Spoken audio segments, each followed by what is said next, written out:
하나님께서 모세를 시내산 꼭대기에 불러 올리시고 이스라엘 백성들이 마땅히 행하여야 될 일들을 계명과 율례로 전달을 해 주셨습니다. 하나님께서 이 모든 일을 행하셨을 때에 가까이에서 지켜보는 사람이 있었습니다. 그가 곧 시종이었던 여호수아였습니다. 여호수아는 하나님과 대면해서 대화하고 있었던 모세의 모습도 보았으리라고 생각합니다. 모세 앞에 위엄을 가지시고 나타나시고 사명을 주시고 이스라엘 백성들 앞에서 색지나 큰 영광 속에, 구름 속에, 연기 속에 나타나신 하나님의 위엄을 직접 목도하면서 여호수아는 큰 감동에 젖었을 것입니다. 모세와 여호수아, 이 두 걸출한 인물들이 점점 강하여지면서 모세는 먼저 세상을 떠나게 되고 그 후계자로 여호수아가 지명이 됐습니다. 하나님께서 여호수아를 모세의 뒤를 잇는 지도자로 세웠을 때에는 아무 무리가 없었으리라고 생각합니다. 그리고 이스라엘 백성들 전체가 모세 후임으로서 여호수아를 그대로 받아들였습니다. 여호수아는 모세를 통하여 하나님이 전달해 주신 계명과 율례를 그대로 이스라엘 백성들의 삶에 적용하면서 말씀을 가르치고 그들을 재판도 하고 그들을 인도해 가나안 땅으로 들여, 그리고 또한 그들에게 땅을 차지하게 하고 각 지파별로 분열을 해 주었습니다. 자, 이 이후에 문제가 생깁니다. 사실 여호수아 그리고 모세 이 두 분에 의해서 이곳까지 온 것에 대해서는 감사할 일이지만 여호수아 이후에 여호수아는 지도자를 세우지 않았다고 하는 공백 상태, 그것이 문제입니다. 하나님께서 여호수아에게 아무개를 제 후계자로 세워라 이렇게 지시한 적이 없습니다. 그리고 여호수아는 자기의 모든 대권을 이양하는 데 있어서 자기의 모든 것들을 보고 그리고 배울 수 있는 시종을 두지 않았었습니다. 그렇기 때문에 여호수아가 세상을 떠나게 되었을 때에 어느 누가 지도할 사람이 없었더라고 하는 것이 문제가 된 것입니다. 드디어는 지도자 공백 사태를 맞이하게 됐습니다. 지도자가 없으니까 이스라엘 백성들은 4분 5열되기 시작했습니다. 그들 각자 나름대로 지파별로 나름대로 생각하기 시작했습니다. 지파들이 땅을 나누어 갖기는 해서도 분명하게 새끼줄로 띄어서 그렇게 땅을 분여받은 것이 아닐 것일진데는 그 경계선으로 인해서 문제가 생길 수도 있었습니다. 지파와 지파 간에 문제가 생겼을 때에 도대체 누가 그 문제를 조정할 수가 있을 것입니까? 그리고 지파와 지파 간뿐 아니라 지파 안에서 큰 문제가 생겼을 때도 마찬가지였습니다. 하나님의 뜻을 알고 하나님의 뜻을 전달해 줄 수 있는 위대한 인물이 그들의 눈에 보이지 않았다고 하는 사실입니다. 그리고 또한 그들 주변에는 블레셋을 위시해서 미디안과 같은 큰 강족들이 있었는데 그 강족들을 대비할 수 있는 대비책이 마련되지 않았었다고 하는 겁니다. 그리고 전쟁을 수행할 때에 12지파의 힘을 규합할 수 있는 규합 세력이 있지 않았었다고 하는 문제였습니다. 이러한 지도자의 공백 상태, 판단력의 부재 상태, 결집력의 부재 상태는 혼란을 가중시킬 수밖에 없었다는 것을 우리는 알 수가 있습니다. 국가의 문제는 그대로 사회 문제로 연결이 되고 사회 문제는 그대로 가정의 문제로, 가정의 문제는 개인의 문제로 연결이 됩니다. 그러니까 한 국가의 혼란의 문제는 개인적으로 볼 때에도 혼란스러움을 일으킬 수가 있다고 하는 얘기입니다. 그때 당시에 사람들의 심기가 어떠했는가 하는 것은 두 군데 말씀을 찾아보면 알 수가 있습니다. 사사기 17장 6절의 말씀과 사사기 21장 25절의 말씀을 보면 이런 내용이 기록되어 있습니다. 그때 당시에는 왕이 없었기 때문에 각자의 소견에 옳은 대로 행하였더라, 그렇게 기록이 되어 있습니다. 각자 나름대로 생각해 볼 때 내가 이것이 옳다라고 판단하면 그대로 행했다고 하는 것입니다. 그래서 옳다고 생각하고 일을 해놓고서는 그것이 하나님의 뜻이라고 주장하기도 했던 사람들이 있었습니다. 이런 때가 바로 사사의 때였다라고 생각해 볼 수가 있습니다. 오늘 우리가 3장 7절로부터 읽었습니다만 3장 1절에서 6절까지의 말씀을 보게 되면 거기에 사사기 말씀의 구조가 그대로 나와 있습니다. 어떤 구조가 되어 있는고 하면 이스라엘 백성들이 자유를 누리고 행복했습니다. 그런데 그걸로 인해서 그들은 방탕하고 하나님께로부터 악을 떠났습니다. 하나님을 떠나게 됩니다. 그 이후에 하나님께서 이스라엘 백성들을 공격합니다. 이방인을 세워서 이스라엘을 압제하기 시작했습니다. 그 압제 속에서 이스라엘 백성들은 못 살겠다고 하나님 살려달라고 하나님께 빌었습니다. 그 결과 하나님께서는 구원자 사사를 세워서 이스라엘 백성들을 구원하시고 해방시켜 주셨다고 하는 말씀의 구조입니다. 이 말씀의 구조는 사사기 전체의 맥락으로 그대로 이어져 내려가고 있습니다.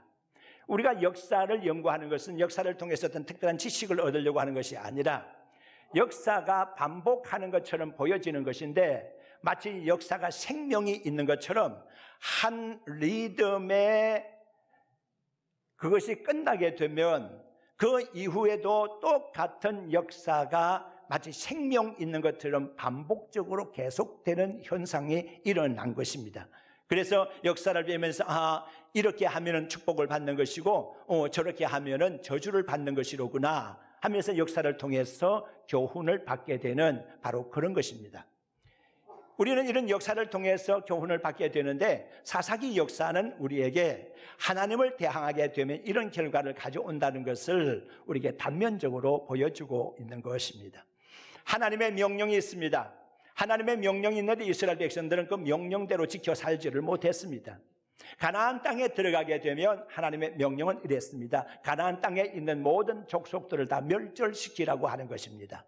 믿음의 성도 여러분, 좀 지나치지 않습니까?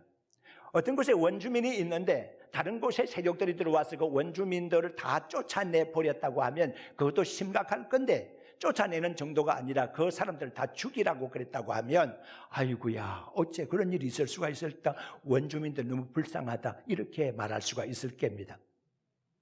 그런데 하나님께서는 이스라엘 백성들에게 가나안 땅에 들어가서 원주민들을 쫓아낼 때에 가만히 쫓아내지 말고 완전히 죽여버리라고 하는 것이었습니다. 그 이유는 어디 있는 것일까요? 하나님의 첫 번째와 두 번째 계명의 그 이유를 찾아볼 수가 있습니다.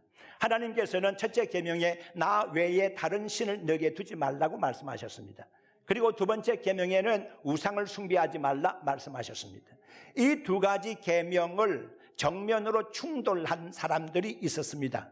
다른 족속들은 개선의 여지가 있었겠지만은 가나안 족속에 있는 6, 7 족속들은 전혀 개선의 여지가 없었습니다. 그들은 우상을 숭배하는데 하나님께 대하여 악을 행하는데 아주 본때 있게 행했습니다. 모델적으로 행했습니다. 우상을 숭배하는 것은 이렇게 하는 것이다라고 할 정도로 그들은 우상 숭배에 모든 인생을 바쳐버린 사람들이었습니다.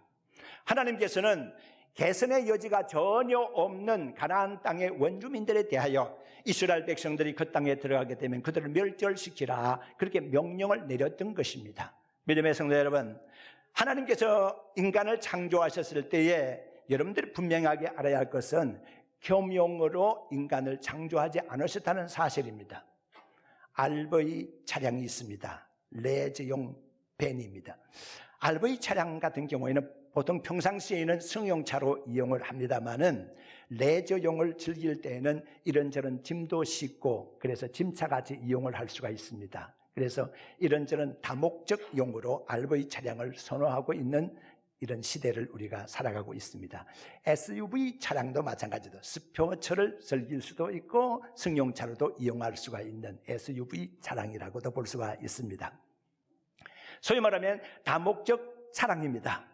전기차라고 했을 때 전기만 가지고 차량이 운영이 되는 것이 아니라 전기가 끝날 때를 가정을 해보면서 유료도 안에 들어가 있습니다. 그래서 전기가 방전이 되고 다 쓰게 되면 전기는 끝나고 다음에 그 안에 있는 유료로서 차가 움직일 수 있는 것이죠. 그러니까 전기와 유료의 겸용차라 이렇게 말할 수가 있을 겁니다.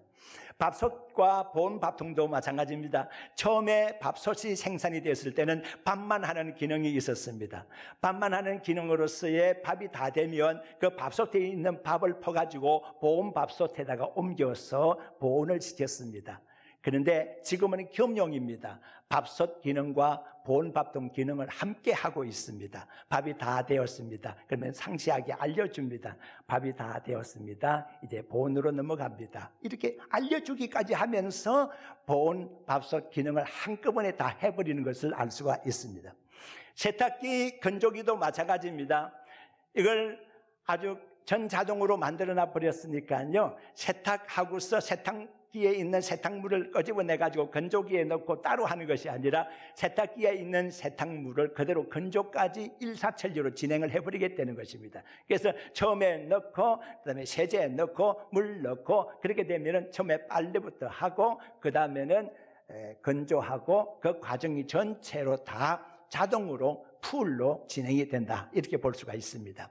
IMF 때에 농촌에 가니까 보일러가 있는데 그 보일러가 어떤 때는 기름을 쓸 수도 있게 되고 어떤 때는 화목을 쓸 수도 있게 됐습니다. 그러니까 나무가 쌀 때는 나무를 떼고 기름이 쌀 때는 기름을 떼고 그렇게 겸용으로 되어 있는 것이었습니다. 자, 여러분, 우리가 살고 있는 삶의 주변에는 전자제품이나 이런 것들이 겸용이 많이 있습니다.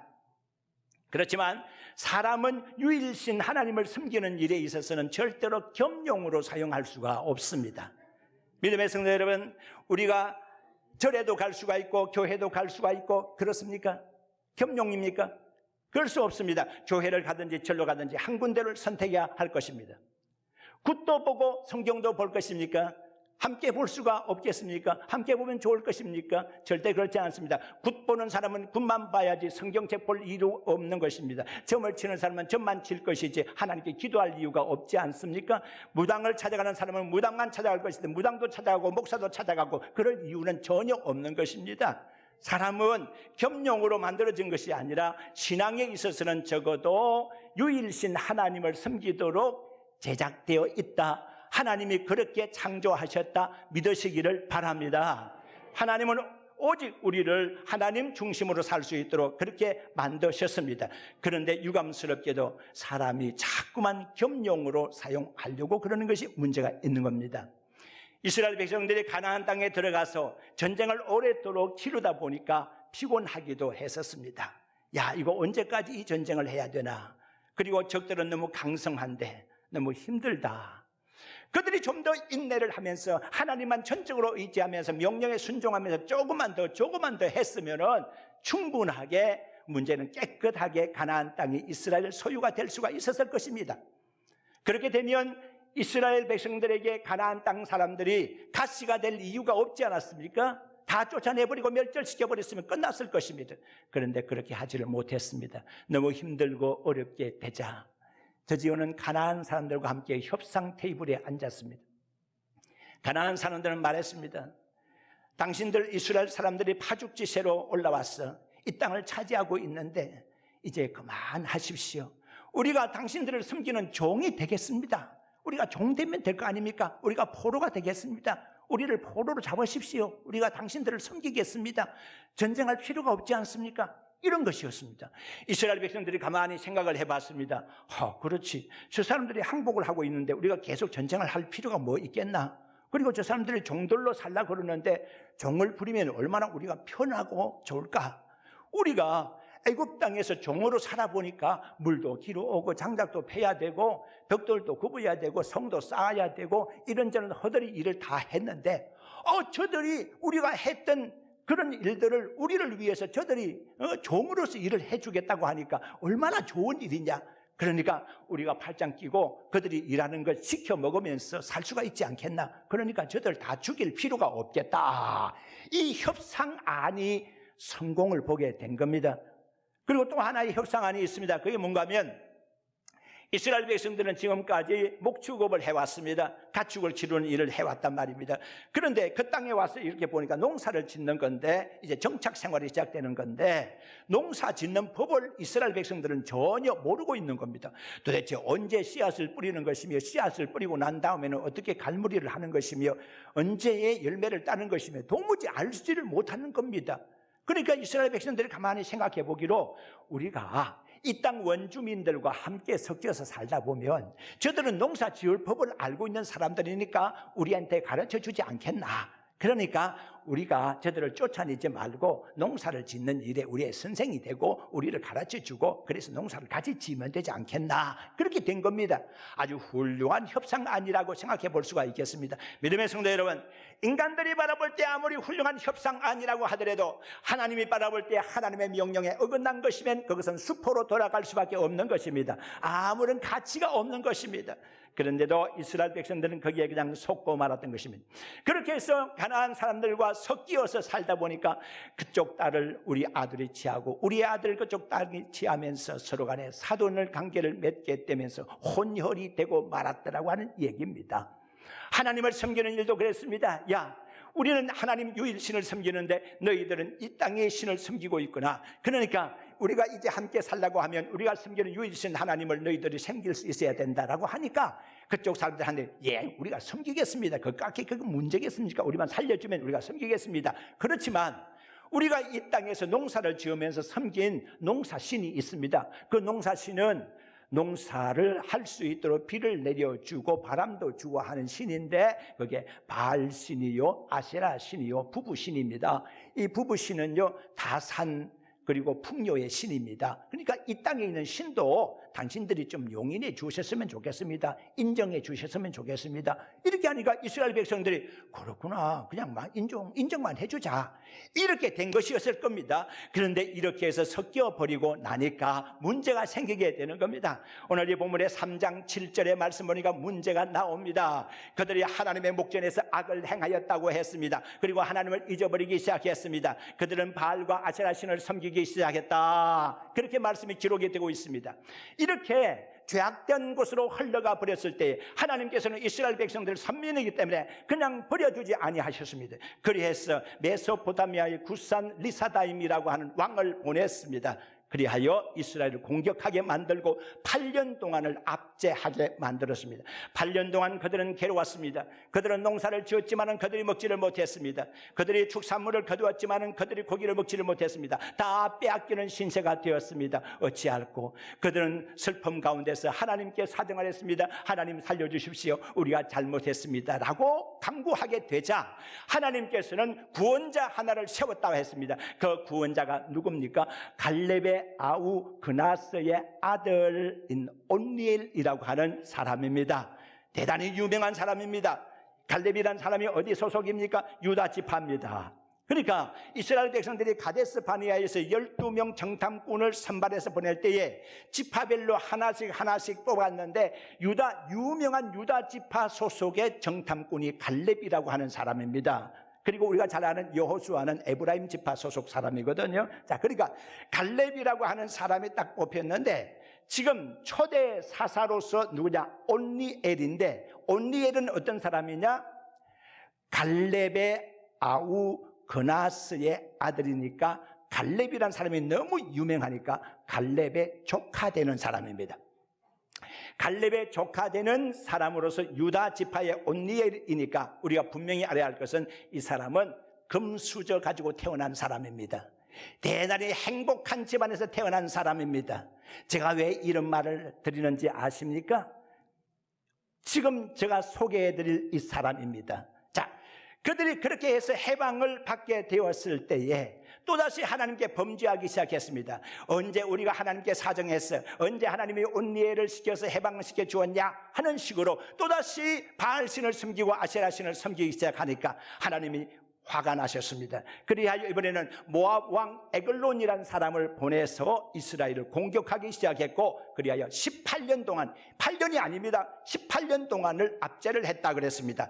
이때 이스라엘 백성들이 하나님께 구했습니다. 우리를 살려주십시오라고 했을 때에 바로 이 사람 에훗이라고 하는 사람을 보냅니다. 에훗이라는 사람이 누구냐? 오늘 이 본문의 말씀 보니까 베냐민 사람이요 게라의 아들이었다라고만 기록이 되고 있습니다. 자, 이 사람은 대표적인 흙수저 인생입니다. 베냐민 지파라는 그 자체가 베냐민 지파가 한 지파입니다. 그리고 게라의 아들이라고 했는데 게라는 사실 이게 이름이 아주 보잘것없는 이름의 뜻을 가지고 있을 뿐 아니라 집안 자체가 보잘것없는 집안입니다. 그런데 중요한 것은 이 에훗이라고 하는 사람이 왼손잡이였다라고 하는 사실입니다. 여러분들의 저에게 이렇게 질문할 것입니다. 오른손잡이는 어떻고 왼손잡이는 어떻습니까? 라고 물을 수 있습니다. 제 집사람도 왼손잡이니까요. 무엇을 뜻하는지 아십니까? 왼손잡이면서도 오른손을 잘 쓰고 있어요. 글을 쓸 때는 오른손으로 씁니다. 그리고 긴급하게 바쁜 일이 있을 때는 왼손 가지고 딱딱합니다. 아, 이거 양손잡이에요. 양손잡이이면서 왼손을 전문적으로 사용하는 사람을 가르쳐서 오늘날 우리는 왼손잡이라고 얘기를 하는 것이거든요. 자, 보세요.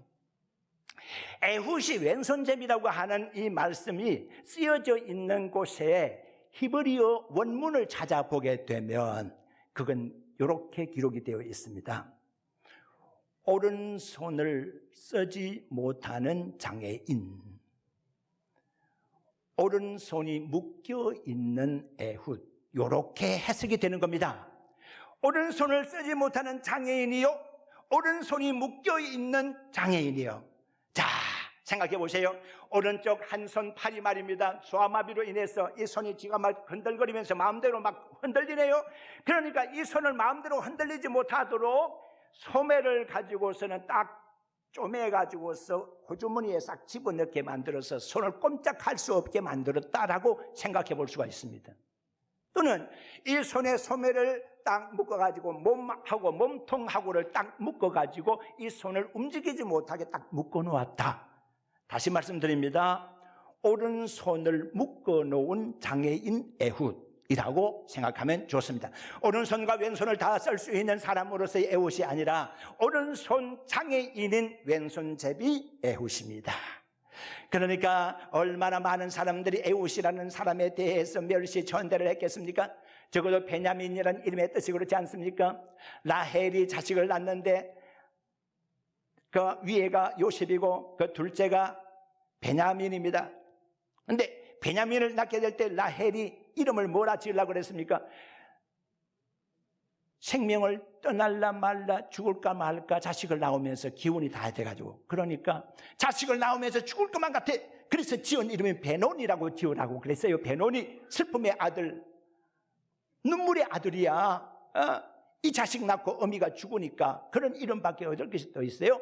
그런데 그 아버지 야곱이 뭐라고 지었어요? 베냐민이라고 지어라. 베냐민의 이름 뜻이 뭡니까? 오른손의 아들. 오른손의 아들이 베냐민이란 뜻입니다. 자, 그런데 베냐민 지파 오른손 전성시대의 사회 속에서 오른손 전혀 쓰지 못하는 오른손 장애인은 왼손잡이 에훗이니까 왼손잡이 에훗이 베냐민 지파에서 사람값이 있었겠느냐고, 사람값을 했겠느냐고 많은 사람들이 멸시했을 것이고 천대했을 것입니다.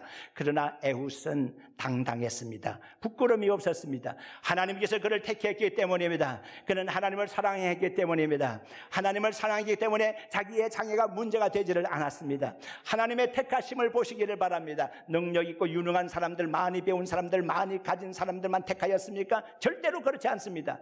바울 사도는 고린도전서 1장 26절에서 29절까지 하나님의 택하심을 이렇게 기록하고 있습니다. 너희를 택하심을 보라. 육체를 따라서 너희들은 지혜도 못하고 능하지도 아니하고 힘도 없다 그랬습니다. 그렇지만 하나님께서는 미련한 자를 택하여서 강한 자를 부끄럽게 하려 하시고 하나님께서는 없는 자, 멸시받는 자, 천대받는 자를 택하여서 있는 자들을 부끄럽게 하려 하시나니 이는 아무 육체라도 하나님 앞에서 자랑치 못하게 하려 함이라 그랬습니다. 믿음의 성도 여러분, 우리가 육체적으로 볼 때는 볼품이 없습니다. 약점이 많이 있습니다. 장애가 있을 수도 있습니다. 물질적인 면에서 볼 때는 많은 부족함이 있을 수가 있습니다. 그렇지만 하나님 살아계심을 전적으로 의지하면서 하나님 믿고 살게 되면 하나님을 안 믿는 사람들이 장애가 심한 겁니다. 그들은 망하게 될 것입니다. 그 장애로 말미암아. 그러나 하나님이 계심을 확실하게 믿고 사는 장애가 많은 우리들은요, 하나님이 우리의 장애 있는 곳에 힘이 되어 주실 것이기 때문에, 다시 말씀드리면 하나님은 오른손이 없는 에훗의 오른손이 되어 주셨기 때문에 이길 수가 있었다고 하는 것입니다. 넉넉히 이길 수가 있습니다. 하나님의 선택을 받기만 하면, 우리 하나님은 잘나고 많이 배우고 많이 가진 사람만 택하는 것이 아니라 에훗같이 없는 사람, 오른손에 장애가 있는 사람, 소마비를 앓은 사람, 볼품 없는 사람을 택하여서 그때의 이스라엘을 구원하는 사사로 세웠다는 점을 명심하시기를 바랍니다. 그리하여 나 같은 사람에게도 희망이 있구나 라고 말하시고 자리에서 당연히 일어나서 주의 사명 감당할 수 있기를 주의 이름으로 축원합니다.